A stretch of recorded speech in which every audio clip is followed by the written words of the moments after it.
That's a great question. What can audience expect to see? I think if you've been invested as a fan in the last 10 years and you've spent your time with, characters, say, from the first Iron Man till now, you're going to definitely want to see this movie, and you're definitely not going to want to take any restroom breaks, because there is not one single moment in the movie that you can say, now's a good time to run to the restroom, because you don't want to miss any moments out of it, because everything is just going to come and piece together nicely. Well, the heroes, it's our heroes are going to do whatever they can in order to try to stop our bad guys. Infinity War, with the devastation that Thanos did at the end of the movie, we've never done that before, where our heroes lost.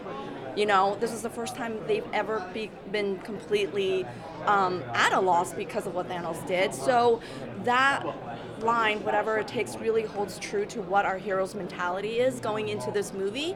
And in their mind, they're going to do whatever it takes in order to try to stop the bad guys.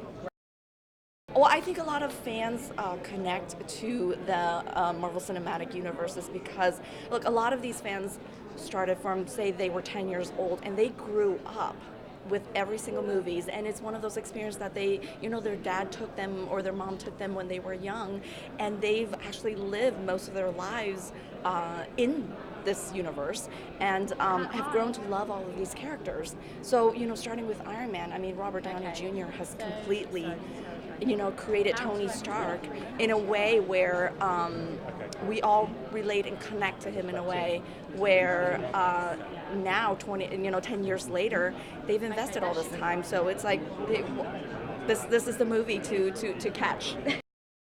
The way Infinity War and Endgame, we actually shot these two movies back to back. So, and with Infinity War, we had a lot of connective franchises and characters come together. So we work closely with the other teams, with the other directors, to make sure that the characters from each of their franchises are follow through, and the characters are brought over to our movie to ensure and preserve what they've spent time working on in the last year or so in the other movies, and make sure that it's preserved here, but as well as going towards a direction that we want the characters to go in.